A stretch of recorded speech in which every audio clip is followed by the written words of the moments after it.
عليكم ورحمة الله تعالى وبركاته. الحمد لله نحمده ونستعينه ونستغفره ونؤمن به ونتوكل عليه ونعوذ بالله من شرور أنفسنا ومن سيئات أعمالنا. من يهد الله فلا مضل له ومن يضلل فلا هادي له، ونشهد أن لا إله إلا الله وحده لا شريك له، ونشهد أن محمدًا عبده ورسوله. أما بعد، فأعوذ بالله من الشيطان الرجيم. بسم الله الرحمن الرحيم.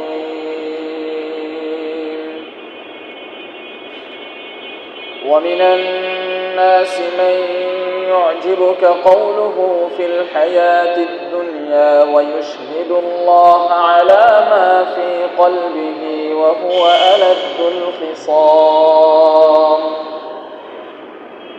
وإذا تولى سعى في الأرض ليفسد فيها ويهلك الحرث والنسل، والله لا يحب الفساد. وقال النبي صلى الله عليه وسلم: لا يؤمن أحدكم حتى يكون هواه تبعا لما جئت به، أو كما قال عليه الصلاة والسلام. أستغفر الله، إن الله غفور رحيم. أستغفر الله الذي لا إله إلا هو الحي القيوم وأتوب إليه، ولا حول ولا قوة إلا بالله العلي العظيم. اللهم صل على محمد وعلى آل محمد كما صليت على إبراهيم وعلى آل إبراهيم إنك حميد مجيد. اللهم بارك على محمد وعلى آل محمد كما باركت على إبراهيم وعلى آل إبراهيم إنك حميد مجيد. আল্লাহ রব্বুল জালালের অসংখ্য অগণিত শুকরিয়া যে তিনি আমাকে আপনাকে সালাতুল জুমা আদায়ের লক্ষ্যে মসজিদে আসার বসার তৌফিক দান করেছেন। আলহামদুলিল্লাহ। সমাজে এবং রাষ্ট্রে, পরিবারে, সমাজে, রাষ্ট্রে, গোটা পৃথিবীতে মানবতা, শান্তি, নিরাপত্তা প্রতিষ্ঠার জন্য সমগ্র মানব জাতির পথ প্রদর্শক আল কোরআন আমাদেরকে বলছে, যে বার্তা দিচ্ছে তা হলো, যারা ঈমান ও ইসলামকে গ্রহণ করো নাই তারা ঈমান ও ইসলামকে গ্রহণ করো, শান্তি এবং নিরাপত্তা পাবে। আর যারা ঈমান ও ইসলামকে গ্রহণ করেছি তাদেরকে বার্তা দিচ্ছে যে যারা মুমিন হয়েছ তারা পূর্ণাঙ্গভাবে পূর্ণাঙ্গ ইসলামে প্রবেশ করো। শয়তানের বিভিন্ন পথ অনুসরণ করো না, নিঃসন্দেহে শয়তান তোমাদের শত্রু। আমরা মুমিন মুসলমান, আমাদেরকে আল্লাহ তাআলা নির্দেশ করছেন পূর্ণাঙ্গভাবে পূর্ণাঙ্গ ইসলামে প্রবেশ করার জন্য। পূর্ণাঙ্গভাবে পূর্ণাঙ্গ ইসলামে প্রবেশ করতে হলে পূর্ণাঙ্গভাবে পূর্ণাঙ্গ ইসলাম কি আমাদেরকে জানতে হবে, শিখতে হবে। তো এই বিষয়ে আলোচনা চলছিল যে পূর্ণাঙ্গ ইসলামের যে মৌলিক বিধিবিধানগুলো তা 5 ভাগে বিভক্ত। 1 নম্বর হচ্ছে ঈমান, আকীদা, বিশ্বাস। 2 নম্বর হচ্ছে ইবাদত। 3 নম্বর হচ্ছে লেনদেন, আচার ব্যবহার। 4 নাম্বার হচ্ছে অপরাধের শাস্তি, 5 নাম্বার হচ্ছে পাপের প্রায়শ্চিত্ত কাফারা। মৌলিকভাবে এই 5 প্রকারের বিধিবিধান আমাদেরকে জানতে হবে, শিখতে হবে এবং কোরআন এবং সুন্নাহ আমাদেরকে যেভাবে মানতে বলছে সেইভাবে আমাদেরকে মানতে হবে। তাহলে আমরা পূর্ণাঙ্গভাবে পূর্ণাঙ্গ ইসলামে প্রবেশ করতে পারব এবং দুনিয়া এবং পরকালে শান্তি এবং নিরাপত্তা লাভ করতে সক্ষম হব। এরই ধারাবাহিকতায় ঈমানের আলোচনা চলছিল। ঈমান কি জিনিস? সর্বপ্রথম আলোচনা হচ্ছে ঈমান। ইসলামের মৌলিক বিধিবিধানের ক্ষেত্রে প্রথম যে বিষয় সেটা হচ্ছে ঈমান। ঈমান আমাদেরকে শিখতে হবে। এই ঈমান সংক্রান্ত আলোচনা প্রায় দীর্ঘ 7 থেকে 8 মাস ধরে আলোচনা চলছে। ঈমান কি জিনিস, কি কি বিষয়ে ঈমান আনতে হবে, এরই ধারাবাহিকতায় গত কয়েক সপ্তাহ যাবত আলোচনা চলছে যে আমরা ঈমানকে হেফাজত করব কিভাবে, আমরা এই ফিতনার যুগে ঈমানকে সংরক্ষণ করব কিভাবে। ঈমানকে সংরক্ষণ করার জন্য আমাদেরকে 2টা কাজ করতে হবে। 1 নাম্বার কাজ হলো আমাদেরকে সবসময় আল্লাহ তাআলার কাছে দোয়া করতে হবে, যা আমি গত কয়েক সপ্তাহ বলছি যে আমাদেরকে কি করতে হবে? দোয়া করতে হবে। আল্লাহ রাব্বুল আলামিনের কাছে আমাদেরকে দোয়া করতে হবে, হে আল্লাহ আমাদের ঈমানের হেফাজত করুন। এবং হাদিসে বর্ণিত কিছু দোয়া আছে, সেগুলো শিখে এগুলো অনুযায়ী আমাদের আমল করতে হবে। কোরআনে বর্ণিত কিছু দোয়া আছে, এগুলো শিখে আমাদেরকে আমল করতে হবে। হাদিসে বর্ণিত ছোট্ট একটা দোয়া, রাদিতু বিল্লাহি রাব্বা ওয়া বিল ইসলামি দীনা ওয়া বিমুহাম্মাদিন নাবিয়্যা। সবাই বলেন, রাদিতু বিল্লাহি রাব্বা ওয়া বিল ইসলামি দীনা ওয়া বিমুহাম্মাদিন নাবিয়্যা। রাদিতু বিল্লাহি রাব্বা, আমি রব হিসাবে আল্লাহকে পেয়ে সন্তুষ্ট। ওয়া বিল ইসলামি দীনা, আমি দ্বীন হিসাবে ইসলামকে পেয়ে সন্তুষ্ট। ওয়া বিমুহাম্মাদিন নাবিয়্যা, নবী হিসাবে মুহাম্মদকে পেয়ে আমি সন্তুষ্ট। ছোট্ট একটা দোয়া, ফজর পরে 3 বার, মাগরিব পরে 3 বার পড়বেন। মনোযোগের সাথে মর্মটা অনুধাবন করে করে উচ্চারণ করবেন। আরো দোয়া আছে, আসবাহনা ওয়া আসবাহাল মুলকু লিল্লাহ ওয়াল হামদুলিল্লাহ লা ইলাহা ইল্লাল্লাহু ওয়াহদাহু লা শারীকা লাহু লাহুল মুলকু ওয়া লাহুল হামদু ওয়া হুয়া আলা কুল্লি শাইইন কাদির। সকালে 3 বার, অন্ততপক্ষে 3 বার।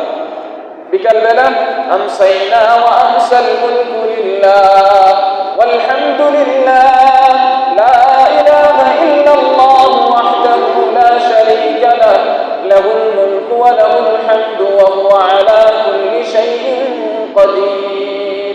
আরো অনেক দোয়া আছে, এগুলো যার যার সামর্থ্য অনুযায়ী, যার যার মেধা অনুযায়ী আমরা শিখবো এবং এগুলো আমল করব। আর নিজের ভাষায় আল্লাহকে বলবো, আল্লাহ আমাদের ঈমানের হেফাজত করেন। এটা হচ্ছে আমাদের 1 নম্বর কাজ। 2 নম্বর হলো আমাদের ঈমানকে হেফাজতের জন্য যেটা করতে হবে সেটা হলো আমাদের ঈমান কিনা, আমাদের ঈমান সঠিক ঈমান কিনা, এটা আমাদেরকে প্রতিনিয়ত যাচাই করতে হবে। সুযোগ পেলেই আমাকে যাচাই করতে হবে। তো ঈমানকে যাচাই করার কোরআন সুন্নাহ সম্মত অনেক পদ্ধতি আছে। গত সপ্তাহগুলোতে আমি 4টা আলোচনা করেছি। 1 নাম্বার হলো যে আমার ঈমান কিনা, ঈমান সবল দুর্বল কিনা সেই কথা বলি নাই, বলছি যে আমার ঈমান কিনা এটা যাচাই করার জন্য 1 নাম্বার আমাকে দেখতে হবে যে আমার ঈমানের মধ্যে, আমার বিশ্বাসের মধ্যে কোনো কুফরি বিশ্বাস আছে কিনা। 2 নাম্বার, আমার ভিতরে কোনো মুনাফিকি আছে কিনা, কোনো কি আছে কিনা, মুনাফিকি আছে কিনা।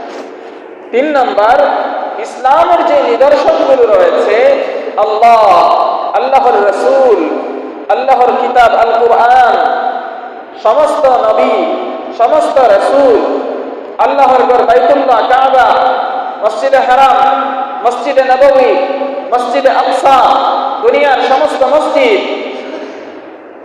সাফা, মারওয়া, মুজদালিফা, মিনা, আরাফা,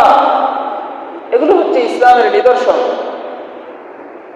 ইসলামের বিধিবিধান সালাত, নামাজ, সাওম, রোজা, হজ, যাকাত, জিহাদ, ইসলামের সমস্ত বিধিবিধান এবং ইসলামের বিশেষ বিশেষ নিদর্শনগুলো যেগুলো, এগুলোর প্রতি আমার শ্রদ্ধাবোধ আছে কিনা। যদি এগুলোর প্রতি যথেষ্ট শ্রদ্ধাবোধ থাকে তাহলে বুঝতে হবে আমার ঈমান আছে। যদি সামান্য পরিমাণ অশ্রদ্ধাবোধ থাকে বুঝতে হবে আমার ঈমান নাই। 4 নাম্বার হচ্ছে ইসলাম ছাড়া অন্যান্য যত বাতিল ধর্ম রয়েছে, যত বাতিল মতবাদ রয়েছে, সেই বাতিল মতবাদ এবং বাতিল ধর্মগুলোর যে নিদর্শনগুলো রয়েছে ওই সমস্ত নিদর্শনগুলোর প্রতি শ্রদ্ধাবোধ আছে কিনা। যদি বাতিল ধর্ম এবং বাতিল মতবাদের নিদর্শনগুলোর প্রতি শ্রদ্ধাবোধ থাকে তাহলে বুঝতে হবে আমার ঈমান নাই। আর যদি এগুলোর প্রতি শ্রদ্ধাবোধ না থাকে, বরং পর্যাপ্ত পরিমাণে কোরআন সুন্নাহ যতটুকু বিদ্বেষ রাখার জন্য, যতটুকু ঘৃণা পোষণ করার জন্য বলেছে ততটুকু ঘৃণা থাকে, তাহলে বুঝতে হবে আমার ঈমান সঠিক ঈমান। আজকে যে বিষয়টা আলোচনা করব সেটা হচ্ছে ঈমানকে যাচাই করার জন্য যে আমার ঈমান সঠিক ঈমান কিনা। আমার ঈমান সঠিক ঈমান কিনা এই বিষয়টা যাচাই করার জন্য আমাকে যে পন্থাটা অবলম্বন করতে হবে বা যে বিষয় পরীক্ষা করতে হবে সেটা হচ্ছে যে আমার পছন্দ অপছন্দের ক্ষেত্রে, পছন্দ অপছন্দের ক্ষেত্রে আমার নীতি উল্টা নাকি সঠিক, উল্টা নাকি বাম, উল্টা নাকি সিধা। পছন্দ অপছন্দের ক্ষেত্রে আমার নীতি কোনটি? কোন বিষয়কে পছন্দ করার ক্ষেত্রে, কোন বিষয়কে অপছন্দ করার ক্ষেত্রে আমার নীতি কি? পৃথিবীতে পছন্দ অপছন্দের অনেক মানদণ্ড আছে। কোন জিনিসকে পছন্দ করার জন্য অপছন্দ করার জন্য অনেক কি আছে? মানদণ্ড আছে। এই মানদণ্ডের ভিত্তিতে মানুষ কি করে পছন্দ করে অপছন্দ করে। সৃষ্টিগতভাবেই মানুষের স্বভাব এমন যে কিছু জিনিসের প্রতি তার আগ্রহ থাকে, কিছু জিনিসকে সে পছন্দ করে, আর কিছু জিনিসের প্রতি তার আগ্রহ থাকে না, অপছন্দ করে, বরং ক্ষেত্র বিশেষে ঘৃণা এবং বিদ্বেষ পোষণ করে। এটা সৃষ্টিগতভাবে মানুষের এমনের। কিন্তু কোন ব্যক্তি যখন ইসলামকে কবুল করে নেয়, কোন ব্যক্তি যখন ঈমানদার হয়, তখন তার কাছে পছন্দ অপছন্দের জন্য মৌলিক মানদণ্ড তার হাতে চলে আসে। হাজারো মানদণ্ড থাকতে পারে পছন্দ অপছন্দের ক্ষেত্রে, কিন্তু কোন ব্যক্তি যখন মুসলিম হয়, মুমিন হয়, তখন তার কাছে সঠিক এবং সর্বোচ্চ মানদণ্ড একজন মুমিন মুসলিমের কাছে চলে আসে, যেই মানদণ্ডের উপর আর কোনো মানদণ্ড নেই। একজন মুমিন মুসলিম, সে যখন মুমিন হয়, মুসলিম হয়, তার কাছে পছন্দ অপছন্দের জন্য যে মানদণ্ড আছে, মানদণ্ড থাকে এবং মানদণ্ড চলে আসে, সেই মানদণ্ড হচ্ছে আল্লাহ তাআলার পছন্দ, সেই মানদণ্ড হচ্ছে আল্লাহর রাসূল সাল্লাল্লাহু আলাইহি ওয়াসাল্লামের পছন্দ, সেই মানদণ্ড হচ্ছে আল্লাহ প্রদত্ত শরীয়তের পছন্দ, সেই মানদণ্ড হচ্ছে আল্লাহ তাআলার অপছন্দ, সেই মানদণ্ড হচ্ছে আল্লাহর রাসূলের অপছন্দ, সেই মানদণ্ড হচ্ছে আল্লাহ প্রদত্ত শরীয়তের অপছন্দ। যেই জিনিসকে আল্লাহ তাআলা পছন্দ করেন, যেই জিনিসকে আল্লাহর রাসূল সাল্লাল্লাহু আলাইহি ওয়াসাল্লাম পছন্দ করেন, যেই জিনিসকে আল্লাহ প্রদত্ত শরীয়ত পছন্দ করে, যেই জিনিসকে আল্লাহ তাআলা অপছন্দ করেন, যেই জিনিসকে আল্লাহ প্রদত্ত শরীয়ত অপছন্দ করে, এই বিষয়ে একজন মুমিনও পছন্দ করে। এটা হলো তার কি মাপকাঠি। হাজারো মাপকাঠি থাকতে পারে পছন্দ অপছন্দের জন্য, কিন্তু মুমিন মুসলিমের পছন্দ অপছন্দের মাপকাঠি হলো আল্লাহ তাআলার পছন্দ অপছন্দ। মুমিন মুসলিমের পছন্দ অপছন্দের মাপকাঠি হলো রাসূলের পছন্দ অপছন্দ। মুমিন মুসলিমের পছন্দ অপছন্দের মাপকাঠি হলো আল্লাহ প্রদত্ত শরীয়তের পছন্দ অপছন্দ। কথাগুলো কি বুঝতে পারছেন? সুতরাং কোন জিনিসকে যদি আল্লাহ প্রদত্ত শরীয়তের পক্ষ থেকে পছন্দ করা হয়, দুনিয়ার অন্যান্য মানদণ্ডে যদি এই বিষয়কে অপছন্দ সাব্যস্ত করা হয়, একজন মুমিনের কিছু আসে যায় না। সে তৃপ্তিবোধ করবে, আনন্দ লাভ করবে এই জন্য যে আমার আল্লাহ তাআলা পছন্দ করেছেন, আমার রাসূল সাল্লাল্লাহু আলাইহি ওয়াসাল্লাম পছন্দ করেছেন, আমার আল্লাহ প্রদত্ত শরীয়ত এই বিষয়টাকে পছন্দ করেছে, এর মধ্যেই সে তৃপ্তি লাভ করে। যদিও দুনিয়ার অন্যান্য মানদণ্ড অপছন্দ করে, যদিও স্বভাবগতভাবে মুসলিম হওয়ার পরেও জিনিসটা আমার মন মানতে রাজি না হয়, কিন্তু মুমিন হলো যে আল্লাহ এবং তার রাসূল সাল্লাল্লাহু আলাইহি ওয়াসাল্লামের অপছন্দকে সে প্রাধান্য দিবে এবং শরীয়ত কর্তৃক বিষয়টাকে সে মেনে নিবে। তো ঈমান যাচাই করার জন্য একটা পদ্ধতি হলো যে অন্তরকে পরীক্ষা করতে হবে আমাকে, যে পছন্দ অপছন্দের ক্ষেত্রে আমার মানদণ্ডটা কি। কথাগুলো কি বুঝছেন আপনারা? আপনি যদি মুমিন কিনা, আপনি মুমিন মুসলিম কিনা সেটা পরীক্ষা করতে হবে। ঈমানকে হেফাজত করতে হলে পরীক্ষাটা কি করবেন, যে আমি কোনো জিনিস পছন্দ করি বা অপছন্দ করি এর মানদণ্ডটা কি। মানদণ্ড যদি এই হয় যে আমার মন পছন্দ করছে এই জন্য আমি পছন্দ করছি, আমার মন অপছন্দ করছে এই জন্য আমি অপছন্দ করছি। মানদণ্ড যদি এই হয় আমার পুত্র পছন্দ করছে এই জন্য আমি পছন্দ করি, আমার পুত্র অপছন্দ করে এই জন্য আমি অপছন্দ করি। মানদণ্ড যদি এই হয় আমার দল পছন্দ করে এই জন্য আমি পছন্দ করি, আমার দল অপছন্দ করে এই জন্য আমি পছন্দ করি। মানদণ্ড যদি এই হয় যে আমার দলের নেতা যিনি তিনি পছন্দ করেন এই জন্য আমি পছন্দ করি, আমার দলের নেতা যিনি তিনি অপছন্দ করেন এই জন্য আমি অপছন্দ করি। মানদণ্ড যদি এই হয় কোন অপশক্তির সংস্কৃতি পছন্দ করে এই জন্য আমি পছন্দ করি, কোন অপশক্তির তাগুতের সংস্কৃতি অপছন্দ করে এই জন্য আমি অপছন্দ করি। মানদণ্ড যদি এই হয় সাধারণ জনতা পছন্দ করে এই জন্য আমি পছন্দ করি, মানদণ্ড যদি এই হয় সাধারণ জনতা অপছন্দ করে এই জন্য আমি অপছন্দ করি। মানদণ্ড যদি এই হয় দুনিয়ার চাকচিক্য পছন্দ করে এই জন্য আমি পছন্দ করি, মানদণ্ড যদি এই হয় দুনিয়ার চাকচিক্য অপছন্দ করে এই জন্য আমি পছন্দ করি, তাহলে বুঝতে হবে আপনার ঈমান আর ঈমান থাকে না। আপনার ঈমান আর ঈমান থাকে না, আপনার নামাজ আপনাকে কাজ দিবে না, আপনার রোজা আপনাকে মুক্তি দিতে পারবে না, আপনার হজ আপনাকে জাহান্নামের আগুন থেকে রেহাই দিবে না, কারণ আপনার ঈমানের মধ্যে সমস্যা রয়ে গেছে। এর বিপরীতে আমার পছন্দ অপছন্দের মানদণ্ড যদি হয় আমি পরীক্ষা করে দেখি আমার অন্তরের অবস্থা হলো, যদিও আমার স্বভাব অনেক কিছু মানে না, আমার স্বভাব অনেক কিছু গ্রহণ করতে চায় না, কিন্তু আমার আত্মার অবস্থা হলো আমি সবচেয়ে বেশি পছন্দ করি আল্লাহ এবং তার রাসূল সাল্লাল্লাহু আলাইহি ওয়াসাল্লামের পছন্দ অপছন্দ। যদি আমার দিলের অবস্থা হয় এই যে আমার মন মানুক আর না মানুক, কিন্তু আমি পছন্দ করি, আমি সন্তুষ্ট বোধ করি, আমি সন্তুষ্ট থাকি এবং আমি এটাকেই বাস্তব মনে করি যে আমার আল্লাহ যা অপছন্দ করেছেন সেটাই অপছন্দনীয়, আমার আল্লাহ যা পছন্দ করেছেন সেটাই পছন্দনীয়, আমার রাসূল সাল্লাল্লাহু আলাইহি ওয়াসাল্লাম যা পছন্দ করেছেন সেটাই পছন্দনীয়, আমার রাসূল সাল্লাল্লাহু আলাইহি ওয়াসাল্লাম যা অপছন্দ করেছেন সেটাই অপছন্দনীয়, ইসলামের শরীয়ত যেটা পছন্দ করেছে সেটাই পছন্দনীয়, ইসলামের শরীয়ত যেটাকে অপছন্দ করেছে সেটাই অপছন্দনীয়। এই যদি হয় আমার দিলের অবস্থা, তাহলে শুকরিয়া আদায় করুন আলহামদুলিল্লাহ, শুকরিয়া আদায় করুন আলহামদুলিল্লাহ, আপনি মুমিন হতে পেরেছেন। আর যদি এর বিপরীত হয় তাহলে দ্রুত মুমিন থাকতে হলে আপনাকে দ্রুত তওবা করতে হবে, আপনার ভ্রান্ত চিন্তা চেতনা থেকে ফিরে আসতে হবে, পছন্দ অপছন্দের মাপকাঠিগুলো যেগুলো বাতিল মাপকাঠি সেগুলোকে প্রত্যাখ্যান করতে হবে। পছন্দ অপছন্দের মাপকাঠি কেবলমাত্র আল্লাহ তাআলা এবং তার রাসূল সাল্লাল্লাহু আলাইহি ওয়াসাল্লাম এবং আল্লাহ প্রদত্ত যে শরীয়ত রয়েছে সেই শরীয়তের পছন্দ অপছন্দকে আপনার পছন্দ অপছন্দের মাপকাঠি মানাতে হবে। কথাগুলো কি বুঝতে পেরেছেন? ঈমান পরীক্ষা করবেন কিভাবে? রাসূল করিম সাল্লাল্লাহু আলাইহি ওয়াসাল্লাম হাদিসে বলেছেন, লা ইউমিনু আহাদুকুম হাত্তা ইয়াকুনা হাওয়াহু তাবআন লিমা জিতু বিহি।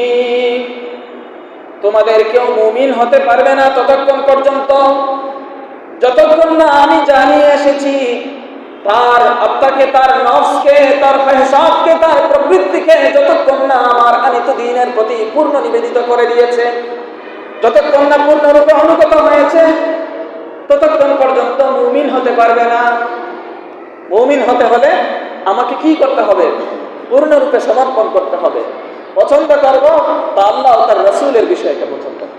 হ্যাঁ, আমার স্বভাব অনেক বিষয় আছে মানতে চায় না, অথবা এমন আছে অনেক সময় গফলাত উদাসীনতা বশত আমি কি করি না, করতে পারি না, কিন্তু এটাকে আমি অপরাধ মনে করি।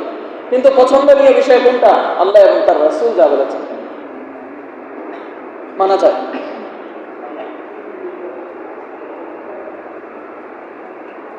সুদ রাসূল করিম সাল্লাল্লাহু আলাইহি ওয়াসাল্লাম পছন্দ করেন না।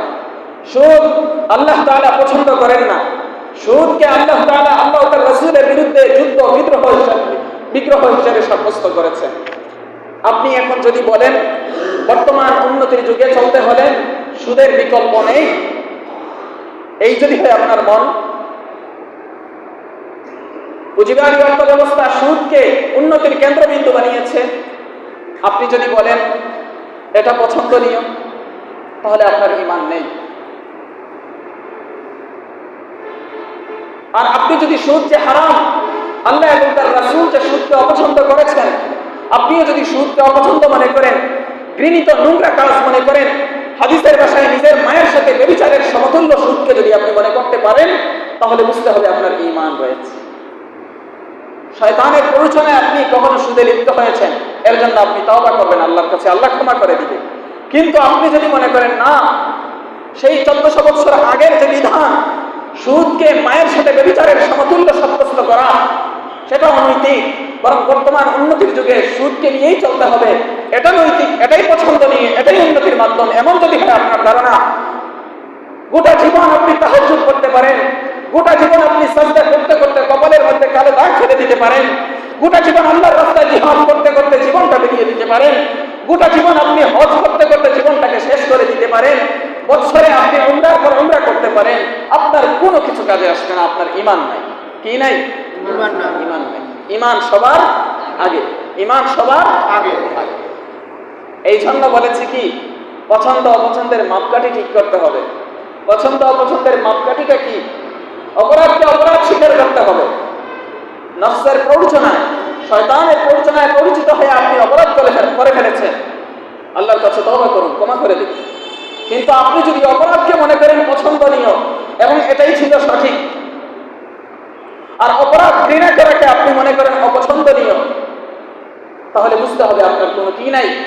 ঈমান নাই। কি নাই? ঈমান নাই। আল্লাহ তাআলার পছন্দকে অপছন্দ করা অথবা আল্লাহর বিধান অপছন্দ যারা করে তাদের আংশিক আনুগত্য করা, আল্লাহর বিধানকে অপছন্দ করা অথবা আল্লাহ তাআলার বিধানকে যারা অপছন্দ করে তাদের কি করা? পূর্ণ আনুগত্য নয়, আংশিক আনুগত্য করা। কি বলছি? আংশিক। যারা আল্লাহর বিধানকে অপছন্দ করে তাদের আংশিক আনুগত্য করা, এই বিষয়টাকে আল্লাহ তাআলা মুরতাদ হওয়ার কারণ সাব্যস্ত করেছেন। কি হওয়ার কারণ সাব্যস্ত করেছেন? মুরতাদ বুঝেন? যারা আগে ইসলাম গ্রহণ করেছিল, পরে ইসলামকে প্রত্যাখ্যান করেছিল। মুরতাদের শাস্তি বড় কঠোর। ইসলামী রাষ্ট্র ব্যবস্থা থাকলে মুরতাদের শাস্তি হলো তরবারি দিয়ে তার শরীর থেকে মাথাকে আলাদা করে ফেলে।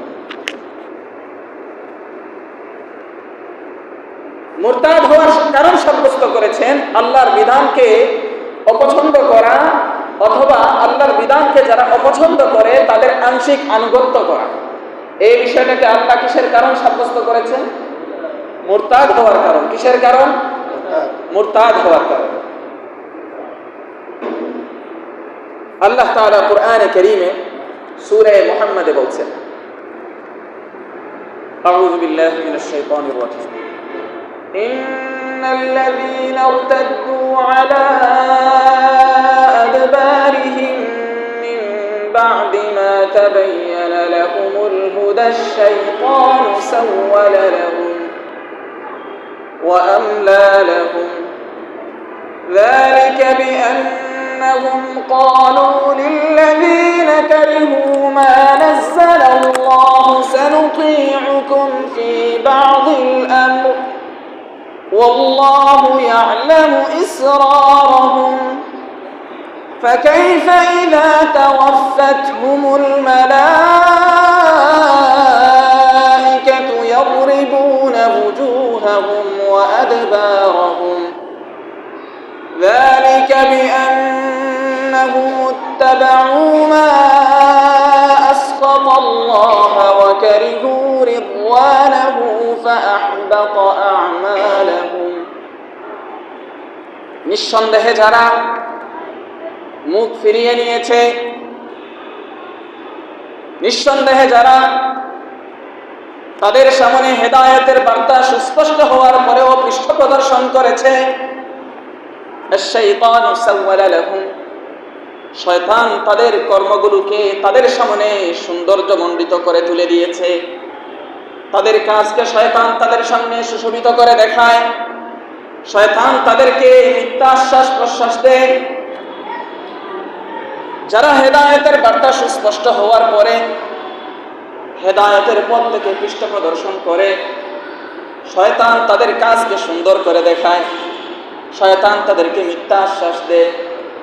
কেন শয়তান তাদেরকে মিথ্যা আশ্বাস দেয়? কেন শয়তান তাদের কাজকে সুন্দর করে দেখায়? কারণ ওই সমস্ত লোকেরা ওই আল্লাহর কোরআনের বিধানকে অপছন্দকারী ইহুদিদেরকে বলেছে, সানুতিউকুম ফি বা'দিল আমর, আমরা কিছু কিছু ক্ষেত্রে আল্লাহ ও রাসূলের বিপরীতে তোমাদের আনুগত্য করব। আল্লাহ ও রাসূলের বিপরীতে কিছু কিছু বিষয়ে তোমাদের আনুগত্য করব। এই কথা মুনাফিকরা আল্লাহর বিধান অপছন্দকারী ইহুদিদেরকে বলেছেন। আল্লাহ তাআলা বলেন, আল্লাহু ইয়ালামু ইসরারাহুম, আল্লাহ তাদের মনের গোপন অভিসন্ধি জানেন। তাদের কি অবস্থা হবে যখন ফেরেশতারা তাদের চেহারা এবং তাদের পৃষ্ঠদেশে আঘাত করে করে জানহরণ করবে? তাদের কি অবস্থা হবে যখন ফেরেশতারা তাদের চেহারার মাঝে তাদের পৃষ্ঠদেশে আঘাত করে করে জান কবজ করবেন? তখন তাদের কি অবস্থা হবে?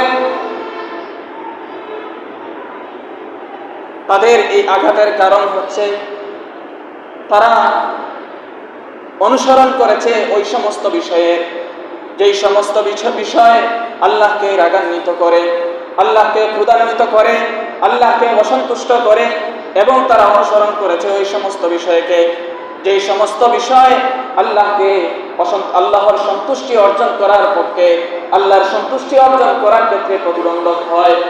এবং তারা অপছন্দ করেছে আল্লাহর সন্তুষ্টিকে, তারা পছন্দনীয় করেছে আল্লাহর অসন্তুষ্টিকে। আল্লাহর অসন্তুষ্টির বিষয়গুলোর অনুসরণ করেছে, আল্লাহর পছন্দকে তারা অপছন্দ করেছে। পরে আল্লাহ তাআলা তাদের সমস্ত আমলকে বাতিল করে দিয়েছেন, নস্যাৎ করে দিয়েছেন। একজন মুমিনের সমস্ত কাজ, সমস্ত আমল আল্লাহ তাআলা কি করে দিবেন? ধ্বংস করে দিবেন। কিসের কারণে? সত্য বিষয় সুস্পষ্ট হওয়ার পরে পৃষ্ঠ প্রদর্শনের কারণে। আল্লাহ তাআলা কোরআনে কারীমের সূরা বাকারার 221 নম্বর আয়াতে, 204 নম্বর আয়াতে, 206 নম্বর আয়াতে আরো কিছু বিষয় উল্লেখ করেছে।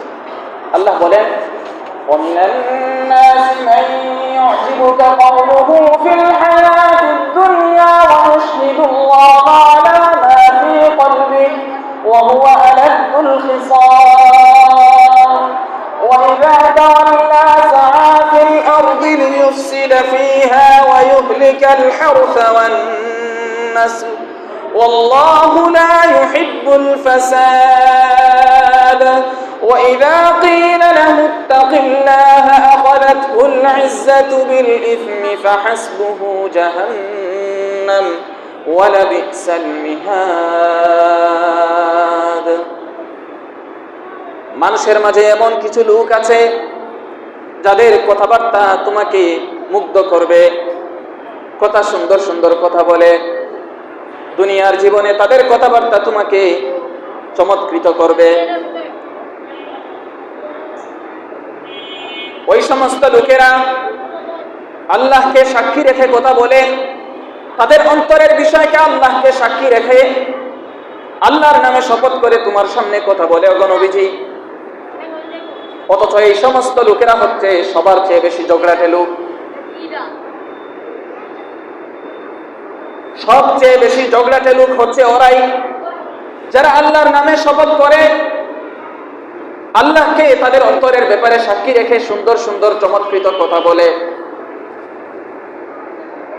যখন অগণবিজি আপনার দরবার থেকে তারা ফিরে যায়, তখন তারা জমিনে ধ্বংসযজ্ঞ চালায়, মুসলমানদের ক্ষেত খামার কৃষিকার্য সব নষ্ট করে, মুসলমানদেরকে হত্যা করে, মুসলমানদের বংশকে নষ্ট করার চেষ্টা করে, অথচ আল্লাহ তাআলা এই সমস্ত ধ্বংসযজ্ঞ পছন্দ করেন না, দাঙ্গা হাঙ্গামা পছন্দ করেন না। অগণবীজি যখন তাদেরকে বলা হয় আল্লাহকে ভয় করো, তখন তাদের অহংকার তাদেরকে আরো দ্বিগুণ পাপের মধ্যে উদ্বুদ্ধ করে। যখন তাদেরকে বলা হয় আল্লাহকে ভয় করো, এই সমস্ত নাফরমানি থেকে বিরত থাকো, তখন তার যে অহংকার রয়েছে, তার যে অধ্যত্ব রয়েছে, তার সেই অহংকার এবং অধ্যত্ব তাকে পাপ থেকে বিরত রাখে না, বরং আবার পাপের মধ্যে লিপ্ত করে। আল্লাহ তাআলা বলেন এই সমস্ত লোকদের জন্য জাহান্নামই যথেষ্ট, নিকৃষ্ট ঠিকানা হচ্ছে জাহান্নাম। ওয়ালা বিসাল মিহাদ। মুমিনের পছন্দ হবে আল্লাহর পছন্দ, মুমিনের পছন্দ হবে রাসূলের পছন্দ, মুমিনের পছন্দ হবে ইসলামী শরীয়তের পছন্দ। সূরা বাকারার অন্য জায়গায় আল্লাহ বলেন ওয়ালা তুনকিহুল মুশরিকাতি হাত্তা ইউমিন ওয়ালা আমাতুন মুমিনাতুন খায়রুম মিন মুশরিকাতিন ওয়ালাউ আ'জাবাতকুম ولا تنكحوا المشركين حتى يؤمنوا ولعبد مؤمن خير من مشرك ولو أعجبكم أولئك يدعون إلى النار والله يدعو إلى الجنة والمغفرة بإذنه ويبين آياته للناس لعلهم يتذكرون। ও মুমিন মুসলমানেরা, ও মুমিন মুসলমান নারীরা, তোমরা মুশরিক পুরুষদেরকে বিবাহ করবে না, মুশরিক পুরুষদের সাথে বিবাহ বন্ধনে আবদ্ধ হবে না। যদিও মুশরিক পুরুষের সৌন্দর্য তোমাকে বিমোহিত করে, মুশরিক পুরুষকে বিবাহ করবে না, তার সাথে বিবাহ বন্ধনে আবদ্ধ হবে না। যদিও মুশরিক পুরুষের সৌন্দর্য তোমাকে কি করে, মুগ্ধ করে। একজন গোলাম মুমিন পুরুষ, একজন গোলাম মুমিন পুরুষ ওই মুশরিকদের চেয়ে শ্রেষ্ঠ। মুমিন পুরুষদেরকে লক্ষ্য করে বলছেন ও মুমিন পুরুষেরা, তোমরা মুশরিক নারীদেরকে তোমরা বিবাহ করবে না, যদিও মুশরিক নারীদের সৌন্দর্য তোমাকে বিমোহিত করে, মুগ্ধ করে। জেনে রাখো একজন দাসী মুমিনা নারী ওই সমস্ত মুশরিকা নারীদের চেয়ে উৎকৃষ্ট। একজন দাস মুমিন পুরুষ স্বাধীন কাফির পুরুষের চেয়ে উৎকৃষ্ট। একজন দাসী মুমিন নারী স্বাধীন সেই সমস্ত কাফির মহিলাদের চেয়ে উৎকৃষ্ট। তোমাদেরকে তাদের সৌন্দর্য বিমোহিত করলে, মুগ্ধ করলেও তোমরা তাদেরকে বিবাহ করবে না, তাদের সাথে বিবাহ বন্ধনে আবদ্ধ হবে না। ওরা তো জাহান্নামের দিকে তোমাদেরকে ডাকে। আল্লাহু ইয়াদউ ইলাল জান্নাতি ওয়াল মাগফিরাতি বিইذنিহি। আর আল্লাহ তাআলা সবুজ শ্যামল জান্নাতের দিকে তার সন্তুষ্টে, তিনি তার দয়া এবং অনুগ্রহে তোমাদেরকে ডাকেন। সুবহানাল্লাহ। মুশরিক পুরুষেরা, মুশরিক নারীরা আমাদেরকে ডাকে জাহান্নামের দিকে, আগুনের দিকে। আর আল্লাহ তাআলা তিনি আমাদেরকে ডাকেন জান্নাতের দিকে, তার ক্ষমার দিকে। আল্লাহ তাআলা বলেন ইউবাইয়িনু আয়াতিহি লিন-নাসি লাআল্লাহুম ইয়াতাযাক্কারুন। আল্লাহ তাআলা তার নিদর্শনগুলোকে সুস্পষ্ট করে করে মানুষের সামনে উপস্থাপন করেন, যাতে করে মানুষেরা উপদেশ গ্রহণ করে। তাহলে পছন্দ অপছন্দের মাপকাঠি কি হবে? কথা বলেন না। পছন্দ অপছন্দের মাপকাঠি কি হবে? আমরা যেই ভাবে চলাফেরা করি, আমাদের চলাফেরার কারণে, পরিবেশ পরিস্থিতির কারণে অনেক সময় কাফিরদের সাথে আমাদের রিলেশন হয়ে যায়, সম্পর্ক হয়ে যায়, ভালো লাগে। খবরদার, সব ভালো লাগাকে প্রশ্রয় দিবেন না। আপনাকে ওই ভালো লাগা জাহান্নামের দিকে নিয়ে যাবে, ওই ভালো লাগা আপনাকে জাহান্নামের দিকে নিয়ে যাবে। এটা অত্যন্ত আফসোসের কথা। ভারতের মতো দেশে হিন্দু নারীরা মুমিন মুসলিম হয়ে মুসলিম পুরুষদের সাথে বিবাহ বন্ধনে আবদ্ধ হয়, আর মুসলিম কান্ট্রি হয়ে এখানে মুসলিম পুরুষেরা হাতে গোনা কয়েকজন হিন্দু নারীর প্রেমে পড়ে কি হয়, হিন্দু হয়ে আছে। কথা মনে হয় বুঝেন নাই। এগুলো ভালো না, সব ভালো ভালো না, সব পছন্দ না। আগেই বলেছি ইমানকে পরীক্ষা করতে হবে, আমার ইমানকে যাচাই করতে হবে। পছন্দ অপছন্দের মাপকাঠিটা কি? পছন্দ অপছন্দের মাপকাঠি হতে হবে আল্লাহ তাআলার পছন্দ অপছন্দ, পছন্দ অপছন্দের মাপকাঠি হতে হবে আল্লাহর রাসূলের পছন্দ অপছন্দ, পছন্দ অপছন্দের মাপকাঠি হতে হবে আল্লাহর শরীয়তের পছন্দ অপছন্দ। তাহলে জাহান্নাম থেকে বাঁচতে পারবেন, নতুবা বাঁচার কোনো উপায় নেই। আল্লাহ তাআলা সূরা তাওবার মাঝে এক আয়াতে বলছেন, ওয়ালা তুসাল্লি আলা আহাদিন মিনহুম মাতা আবাদান ওয়ালা তাকুম আলা কবরিহি ইন্নাহুম কাফারু বিল্লাহি ওয়া রাসূলিহি ওয়া মাতু ওয়া হুম ফাসিকুন ওয়ালা তু'জিবকা আমওয়ালুহুম ওয়া আওলাদুহুম إنما يريد الله أن يعذبهم بها في الدنيا وتزهق أنفسهم وهم كافرون। অগণবিজি, আপনি কাফিরদের মৃত্যুর পরে তাদের জানাজার নামাজ আদায় করবেন না, তাদের কবরের পাশে আপনি দাঁড়াবেন না, জানাজার নামাজও পড়াবেন না, জিয়ারতের জন্য দোয়ার জন্য তাদের কবরের পাশেও দাঁড়াবেন না। কেন দাঁড়াবেন না? কেন তাদের জানাজার নামাজ আদায় করবেন না? নিঃসন্দেহে তার কারণ হলো তারা আল্লাহ এবং তার রাসূলের সাথে বেয়াদবি করেছে, আল্লাহ এবং তার রাসূলকে অস্বীকার করেছে, আল্লাহ ও তার রাসূলের ব্যাপারে কুফরি করেছে এবং পাপিষ্ঠ অবস্থায় তারা মৃত্যুবরণ করেছে। অগণবিজি, তাদের সন্তান সন্ততি, তাদের ধন সম্পদ আপনাকে যেন আশ্চর্যান্বিত না করে, আপনাকে যেন বিমোহিত না করে। আমি আল্লাহ চাই তাদের ধন সম্পদ দ্বারা দুনিয়ার জীবনে আমি কষ্ট দিতে, এবং তারা এই কাফির অবস্থায় দুনিয়ার জীবন থেকে তারা পরপারে বাড়ি জমাবে। মৃত্যু কত স্পর্শকাতর বিষয়। একজন মানুষ মারা গেলে, অপরাধী হলে, তারপরেও মানুষ কি করে? মুখে নিয়ন্ত্রণ করে যে মরে গেছে মানুষটা, শেষ। কিন্তু এই করুণ অবস্থায়ও আল্লাহ তাআলা কি করছেন? হবে না, নবীজি এই জায়গায় আসবেন না। আত্মীয় স্বজন হোক আর যাই হোক, যারা আল্লাহ দ্রোহী, যারা মুহাম্মদ দ্রোহী, তারা যাই হোক, এদের জানাজার নামাজ আপনি পড়াবেন না, এদের কবরের পাশে আপনি দাঁড়াবেন না। এরা তো আপনার সাথে আমার সাথে বিদ্রোহ করেছে। পছন্দ অপছন্দের মাপকাঠি কি মানাবো? আল্লাহ এবং তার রাসূলের পছন্দ অপছন্দ। কিন্তু আজকাল তো আমরা আল্লাহ এবং তার রাসূল থেকে বেশি দরদি হয়ে যাই, বুঝেন নাই? কি হয়? আল্লাহ এবং তার রাসূল থেকে বেশি দরদি হয়ে যায়। মারছে কি জানি বলে, মাসির দরদ বেশি।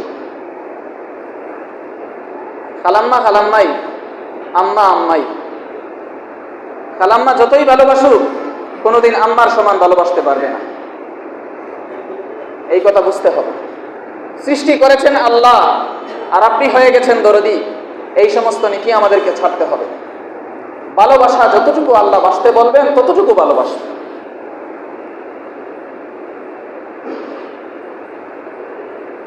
আজকে আমরা প্রশ্ন উঠাই যে কাফিরদের জন্য আমরা দোয়া করি না কেন? কে বলছে দোয়া করি না?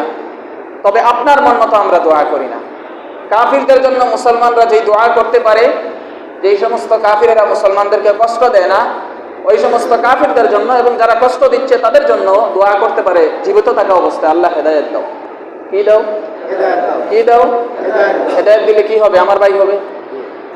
কথাগুলো বুঝছেন? হেদায়েত দিলে কি হবে? আমার ভাই হবে, মানে মুসলিম হবে। আর যদি আল্লাহ হেদায়েত কপালে না থাকে তাহলে এদেরকে কি করে দাও? ধ্বংস করে দাও। কিন্তু মৃত্যুর পরে, মারা যাওয়ার পরে কোনো মুমিন মুসলিমের এই অধিকার নাই কোনো কাফিরের জন্য জান্নাতের জন্য দোয়া করা। এটা হচ্ছে কোরআনের সুস্পষ্ট আয়াতের শিক্ষা। এর চেয়ে বেশি যদি কেউ দরদি হন তাহলে বুঝতে হবে আল্লাহর পছন্দকে আপনি প্রাধান্য দেন নাই, রাসূলের পছন্দকে আপনি প্রাধান্য দেন নাই, শরীয়তের পছন্দকে আপনি প্রাধান্য দেন নাই। মায়ের চেয়ে মাসির দরদ হয়ে গেছে বেশি, আল্লাহর চেয়ে আপনি দরদি হয়ে গেছেন বেশি। আপনার ঠিকানা হচ্ছে জাহান্নাম। তেমন জাহান্নাম নয় যে সাময়িক, আপনার ঠিকানা হচ্ছে চির জাহান্নাম।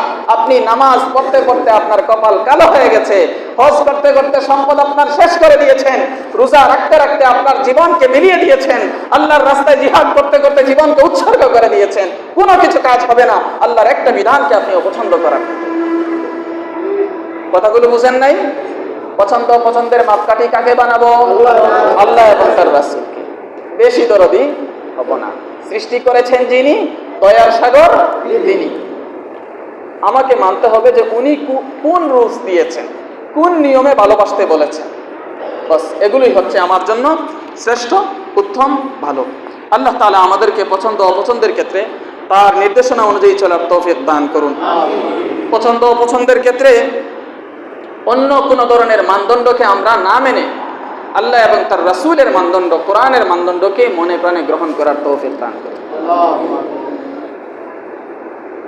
গত 1300 বৎসর যাবৎ পছন্দ অপছন্দের মাপকাঠি নির্ধারণ করা মুসলমানদের জন্য সহজ ছিল। গত 1300 বৎসরের ভিতরে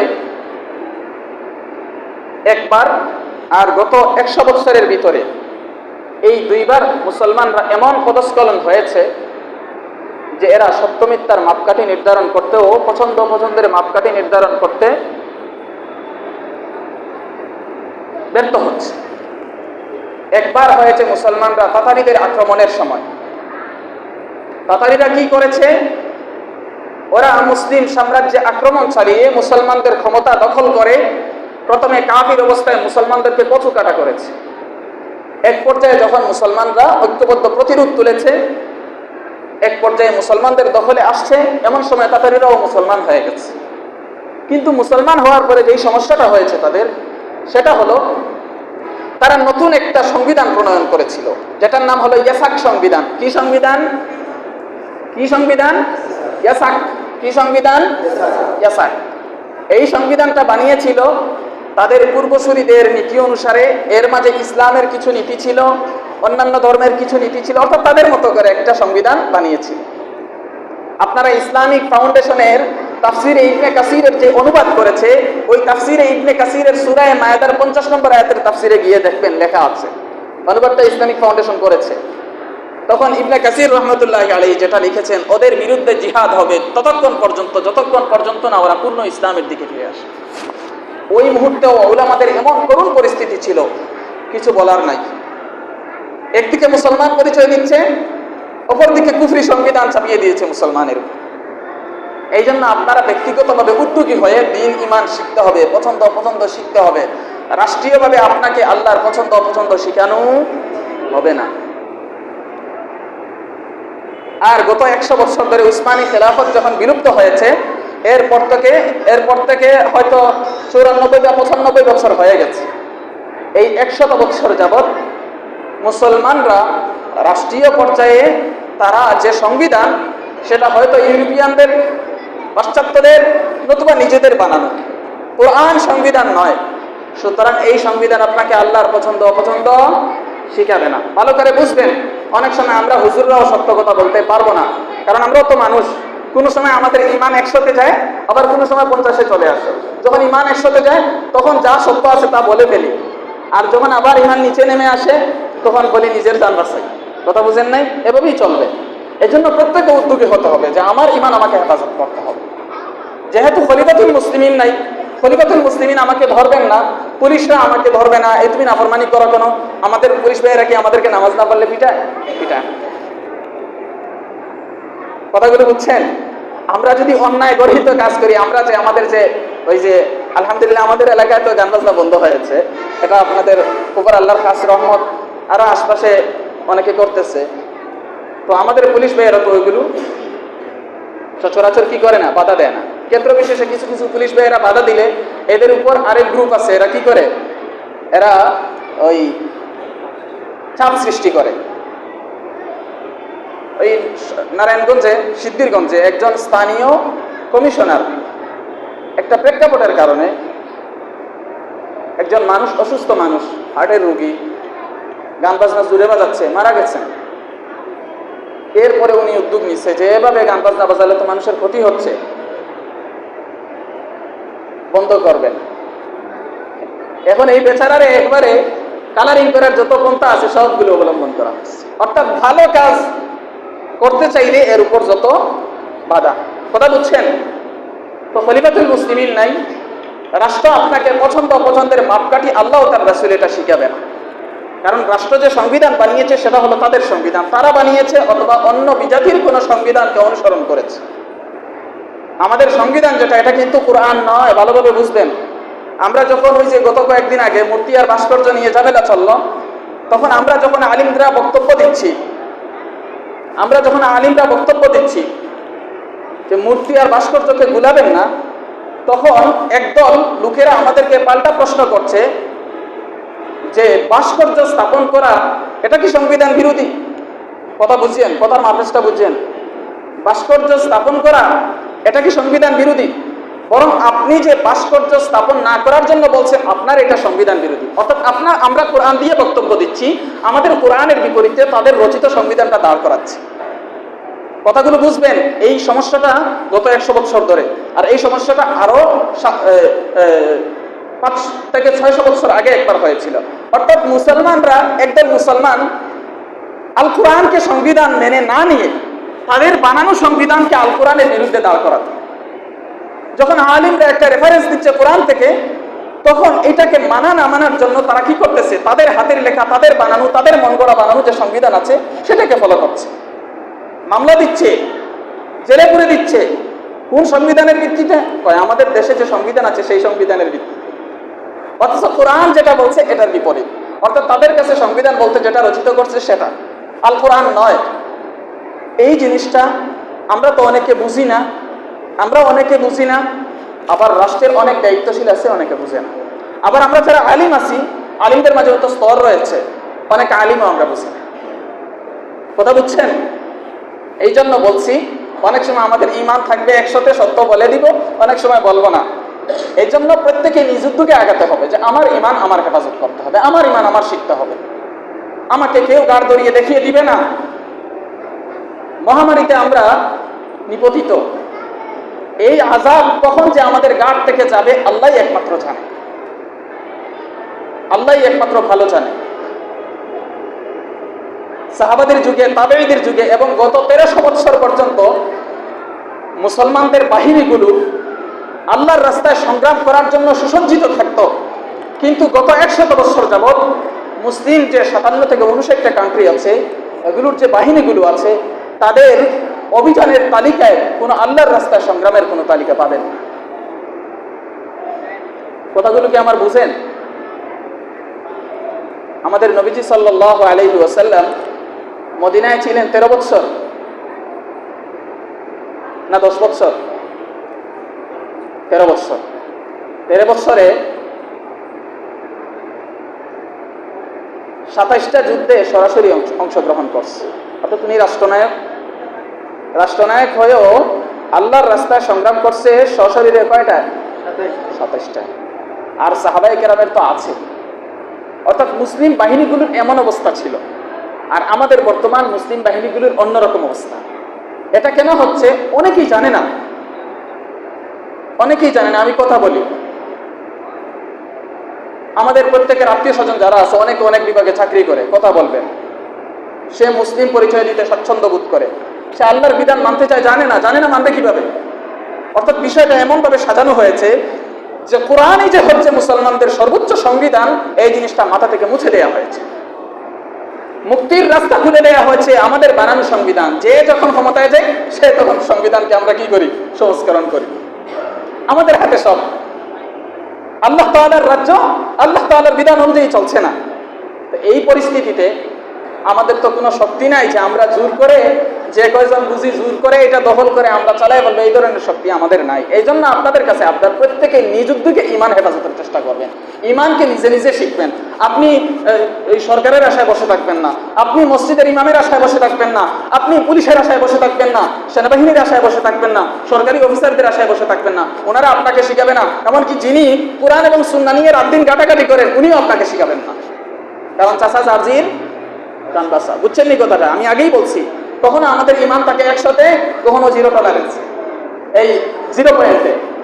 এই জন্য যার যার ইমান যার যার কি করতে হবে?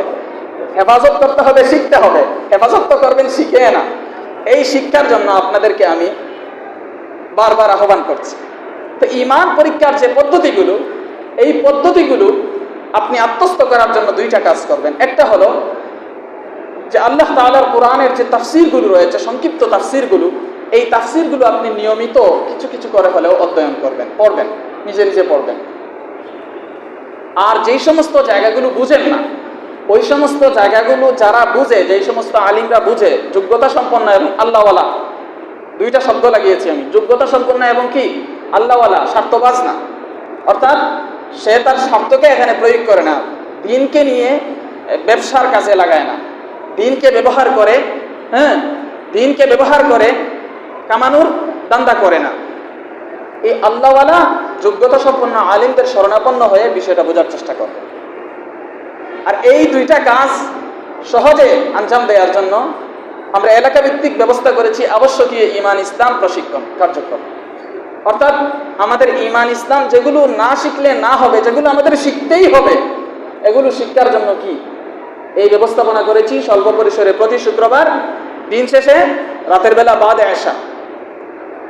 অনেকেই আসেন, মাশাআল্লাহ, নিয়মিত আসবেন। আরও যারা আসেন না, আসার চেষ্টা করবেন, আস্তে আস্তে শিখবেন। আরেকটা বিষয় দেখেন, অনেকে মনে করেন যে আপনারা অনেক কিছু জানেন। আপনি একজন ডাক্তারের কাছে যান, বড় বিজ্ঞ ডাক্তার যারা, তারাও বলবে ভাই পড়াশোনা করেছি কিন্তু সব কিছু জানতে পারিনি, অনেক কিছু এখনো জানার বাকি রয়ে গেছে।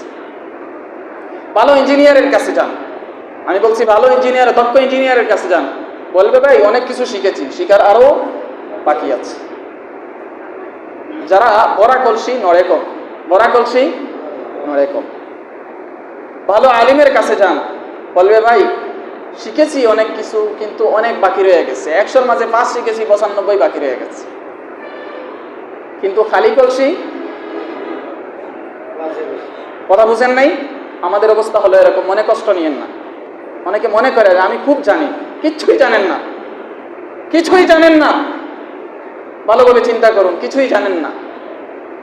আপনি যে বলছেন জানেন, এ কথাটাই আপনার প্রমাণ আপনি কিছুই জানেন না।